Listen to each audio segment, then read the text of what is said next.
ٹھنڈے پانی کے 2 گلاس۔ برغد اور رانا صدام حسین کی بیٹیاں تھیں۔ 4 ماہ پہلے تک دونوں کے پاس 3 محل تھے۔ برغد کے محل میں 52 ملازمین اور 12 گاڑیاں تھیں۔ اس کے ایک محل کا سالانہ خرچ $50 ملین تھا، جبکہ رانا کو اسپیشل کہلانے کا شوق تھا۔ اس کے لیے جنیوا کی ایک کمپنی اسپیشل سرکہ بناتی تھی۔ رانا کا اس کمپنی سے معاہدہ تھا، وہ یہ سرکہ کسی دوسرے گاہک کو فروخت نہیں کرے گی۔ اس کے جوتے اٹلی کی ایک کمپنی تیار کرتی تھی اور ہر جوتے پر تحریر ہوتا تھا اسپیشل فار پرنسس رانا۔ اس کے لیے کپڑے اور خوشبوئیں پیرس سے آتی تھیں۔ پورے بغداد میں یہ مشہور تھا، جو خوشبو رانا لگاتی ہے وہ عراق میں کسی دوسری عورت کے پاس نہیں ہوتی۔ رانا کے لیے صابن تک لندن سے آتا تھا، اور یہ صابن بھی خصوصی طور پر اس کے لیے بنایا جاتا تھا۔ برغد اور رانا دونوں شادی شدہ تھیں۔ دونوں کے 9 بچے تھے۔ یہ بچے بھی ظاہر ہے سونے کے نوالے کھاتے اور ریشم و اطلس پر سوتے ہیں۔ پورا محل سینٹرل ایئر کنڈیشنڈ تھا۔ گھوڑوں کے استبل اور محل کو دودھ فراہم کرنے والی گایوں کے باڑے تک ایئر کنڈیشنڈ تھے۔ محل کی صفائی اور دھلائی کے لیے مشینیں ہر دم موجود تھیں۔ یہ دونوں شہزادیاں اور ان کی آل اولاد جدھر سے گزرتی لوگ وہاں حقیقتاً پلکیں بچھا دیتے تھے۔ ان کے بچے ملازمین کے منہ میں لگام ڈال کر ان کی پشت پر سواری کرتے تھے، اور ذرا سی کوتاہی اور غلطی پر انہیں کوڑوں سے ادھیڑ دیتے تھے۔ لیکن صرف 4 ماہ بعد یہی برغد، رانا اور ان کے 9 بچے بغداد کے مضافات میں 2 کمروں کے ایک ایسے گھر میں رہ رہے ہیں جس میں بجلی ہے اور نہ ہی پانی، جس تک کوئی پختہ گلی جاتی ہے اور نہ ہی سڑک، جس میں ایئر کنڈیشنر ہے اور نہ ہی ریفریجریٹر۔ ان 2 خواتین اور ان کے 9 بچوں کی نگہداشت کے لیے کوئی آیا ہے اور نہ ہی ملازمہ۔ یہ دونوں خواتین خود اپنے نرم نازک ہاتھوں سے گھر کی صفائی کرتی ہیں، جھاڑو دیتی ہیں، ٹاکی لگاتی ہیں، سرکاری نل سے پانی لاتی ہیں، ٹوائلٹ دھوتی ہیں اور کھانا بناتی ہیں۔ صدام حسین کا قریبی رشتہ دار عزالدین محمد حسن الماجد چند روز قبل ملاقات کے لیے ان کے گھر گیا تو شاہ عراق کی دونوں بیٹیاں اس کے گلے لگ کر رو پڑیں۔ عزالدین محمد حسن الماجد کا کہنا تھا، برغد اور رانا کی مظلومیت، غربت اور اسرت سے کہیں زیادہ افسوسناک بات عام لوگوں کا رویہ ہے۔ لوگ جانتے ہیں یہ شاہی خاندان ہے، لیکن انہیں سرکاری نل سے پانی تک بھرنے نہیں دیا جاتا۔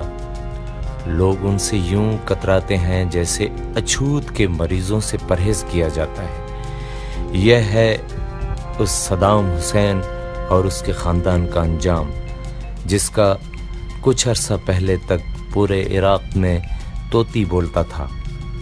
صدام حسین کے اختیار اور اقتدار کا یہ عالم تھا کہ پتہ تک پھڑپھڑانے سے پہلے ذل سبحانی سے اجازت لیتا تھا۔ اگر کوئی شاخ شوخی میں آ کر بلا اجازت ذرا سا جھوم لیتی تو احساس ہوتے ہی عتاب شاہی کے خوف سے درخت پر لگے سوکھ جاتی تھی۔ یہ اس صدام حسین اور اس کا خاندان ہے جس کی انا کو پوری دنیا کا وزن مل کر نہیں جھکا سکا، جسے دنیا بھر کے نفسیات دانوں نے لوہے کے اعصاب کا مالک قرار دیا، جس کی دہشت سے ٹونی بلیئر اور جارج بش نیند کی گولیاں کھا کر سوتے تھے، اور جس کے بارے میں کہا جاتا ہے عراق کے 2.5 کروڑ باشندے کے دماغ میں صدام حسین کا خوف یوں بیٹھ چکا ہے جس طرح برف میں سفیدی اور آگ میں سرخی بیٹھتی ہے۔ امریکیوں کا کہنا ہے شاید موجودہ عراقیوں کی تیسری نسل اس خوف، اس دہشت سے آزاد ہو سکے۔ آج اس صدام حسین کی شہزادیاں اور اس صدام حسین کے نواسے نواسیاں گلیوں میں رل رہے ہیں اور در در دھکے کھا رہے ہیں۔ اس کی کیا وجہ ہے؟ انسانی دماغ سوال کرتا ہے۔ وجہ بہت سادہ اور عام فہم ہے۔ صدام حسین کو قدرت نے لیڈر بننے کا موقع دیا، لیکن وہ 2.5 کروڑ لوگوں پر حکمران بن گیا۔ اس نے رہنمائی کے بجائے حکمرانی کو اولویت دی۔ سوال یہ ہے، حکمران اور رہنما میں کیا فرق ہوتا ہے؟ فرق بہت واضح اور صاف ہے۔ قائد اعظم محمد علی جناح 15 کروڑ عوام کے لیڈر تھے۔ انہوں نے پاکستان بننے سے پہلے اپنی واحد اولاد اپنی بیٹی دینا کو عاق کر دیا۔ وہ مرتے دن تک اپنی بیٹی سے دوبارہ نہیں ملے، لیکن آج بھی جب دینا واڈیا نیو یارک شہر میں نکلتی ہیں تو پاکستانی انہیں دیکھ کر رک جاتے ہیں، گاڑیاں کھڑی کر دیتے ہیں، سگریٹ بجھا دیتے ہیں اور آگے بڑھ کر ان کا ہاتھ چوم لیتے ہیں۔ لیڈروں سے نسبت قوموں اور لوگوں کے لیے تبرک کی حیثیت رکھتی ہے۔ میں نے 20 لوگوں کے پاس ایسے قلم، لیٹر پیڈ، رومال اور نیپکن دیکھے جن کے بارے میں بتایا گیا یہ نیپکن، یہ رومال، یہ کاپی اور یہ قلم قائد نے صرف ایک بار استعمال کیا تھا۔ لوگوں نے ان استعمال شدہ چیزوں کو غلاف میں لپیٹ رکھا ہے۔